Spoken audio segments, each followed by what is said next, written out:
নমস্কার, স্পটার নিউজে আপনাদের স্বাগত। এই মুহূর্তে আমি আছি বিসি রায় ট্রফি জয়ী বাংলা দলের কোচ ফাল্গুনী দত্তের সঙ্গে। ফাল্গুনী, এই এই আজকে যে তোমরা খেললে, যে চ্যাম্পিয়ন হয়েছো, নিরঙ্কুশ প্রাধান্য ছিল দুই অর্ধে। পুরো খেলা সম্পর্কে বলো এবং তোমার টিমের হাইয়েস্ট স্কোরার কে, আজকে কে কে গোল করেছে, এবং তোমার যে 5-7 জন প্লেয়ার নিশ্চয়ই এই দল থেকে ভবিষ্যতে জাতীয় দলে খেলবে বলে তুমি আশা করছো, পুরো ব্যাপারটা যদি বলো। আজকে আইএফএ দপ্তরেও ছিল একটা উৎসবের লহর তোমাদের সৌজন্যে। সত্যি কথা বলতে যে আমার পুরো টিমটারই আজকে ক্রেডিট। হ্যাঁ, আজকে আমার টিম টোটাল প্লেয়াররা ভালো ফুটবল খেলেছে, টোটাল ছেলেরা। আর যে গোল করেছে আমার শুভদীপ, ও প্রত্যেকটা ম্যাচে মোটামুটি গোল করে 5টা গোল করেছে টোটাল টুর্নামেন্টে। He is the highest scorer. আচ্ছা, ও কি বেঙ্গল ফুটবল একাডেমির ছেলে?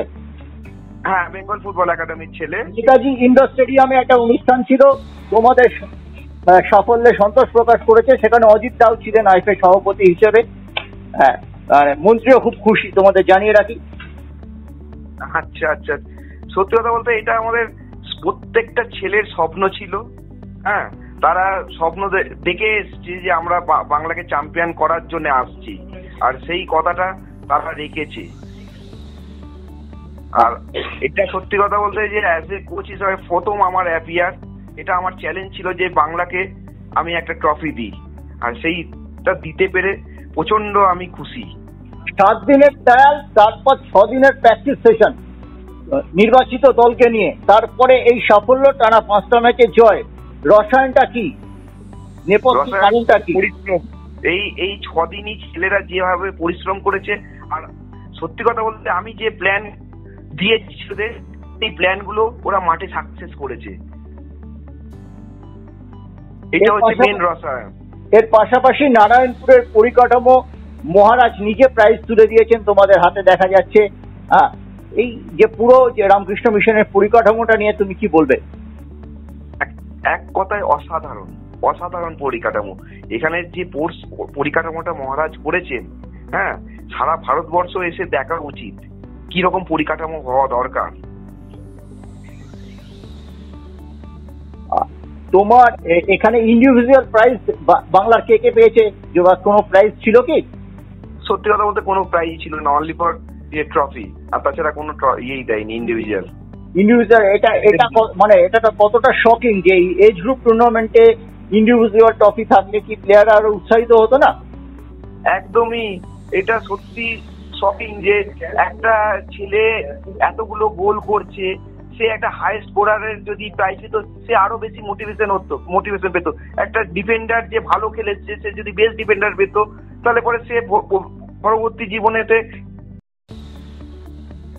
ফাল্গুনী, অল ইন্ডিয়া ফুটবল ফেডারেশনের সভাপতি কল্যাণ চৌবে। কল্যাণ, তোমারই সমসাময়িক খেলোয়াড়, তুমি কি কল্যাণের কাছে আগামী দিনে এই ব্যাপারগুলো, ব্যক্তিগত প্রাইজ চাওয়ার জন্য কোনো প্রস্তাব দেবে আমাদের মাধ্যমে? আমি কল্যাণের সাথে ব্যক্তিগতভাবে এই ব্যাপারে কথা বলো, যেহেতু বাচ্চাদের, হ্যাঁ, বাচ্চাদের ইয়েতে ইন্ডিভিজুয়াল জিনিসগুলো যদি না পাওয়া যায়, সেই বাচ্চারা মোটিভেটেড হবে না।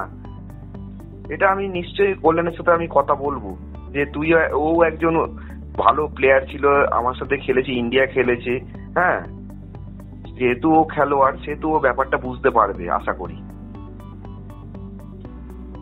তোমরা কালকে কখন হাওড়া স্টেশনে পৌঁছাচ্ছ?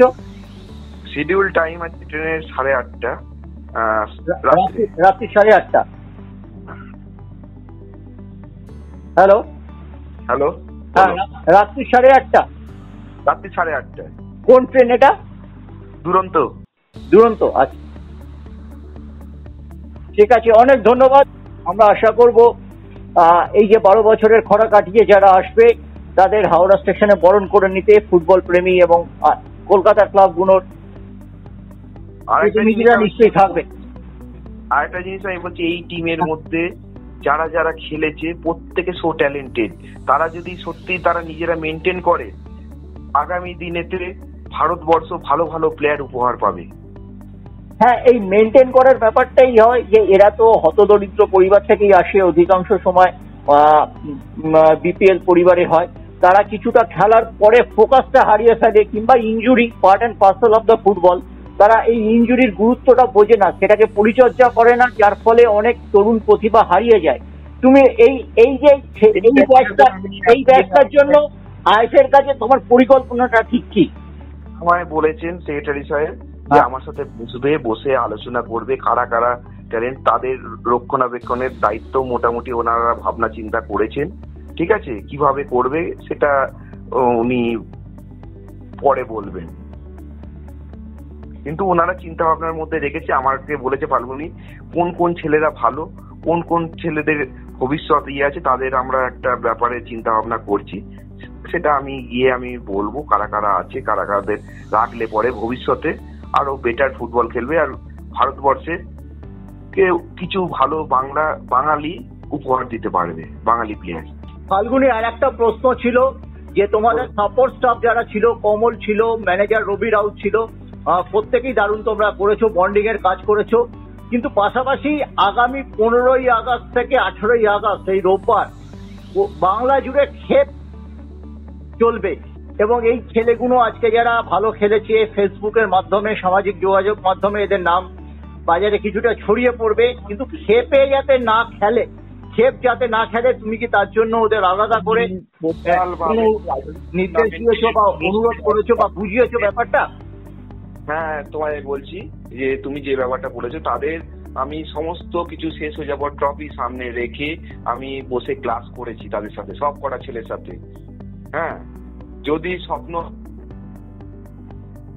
লোগো থাকবে ইন্ডিয়ার, তাহলে পরে সমস্ত ছোট ছোট যে খেলাগুলো প্রলোভন আছে সেগুলো বন্ধ করে শুধু নিজেকে নিগড়ে যাও। হ্যাঁ, আর নিজের অস্ত্রকে সান দাও প্র্যাকটিস করে করে এইসব ছোট খেলা। ভবিষ্যতে তখন যদি তোমরা বড় প্লেয়ার হও, ভবিষ্যতে এইসব খেলা খেলতে ইচ্ছা করবে না, এত খেলা খেলবে তোমরা। একদম। অনেক ধন্যবাদ ফাল্গুনি, অত্যন্ত একজন আদর্শ শিক্ষকের মতো তুমি করেছো, এই যে ক্লাসটা নিয়েছো। আশা করি তোমার ছাত্ররা তোমার এই কথা মনে রাখবে, এবং আগামী দিনে এগিয়ে যেতে গেলে এই কথাটা খুব গুরুত্বপূর্ণ, সবচেয়ে গুরুত্বপূর্ণ বোধহয়, যে আমি খেপের প্রলোভনে পা দেবো না। আগামী 15 থেকে 18ই আগস্ট গোটা বাংলা জুড়ে অসংখ্য এরকম টুর্নামেন্ট হচ্ছে, অনেক আমন্ত্রণ ইতিমধ্যেও আমরা পেয়েছি।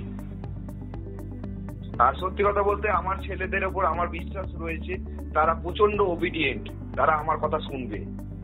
আচ্ছা, অনেক ধন্যবাদ ফাল্গুনি। Thank you. হ্যাঁ।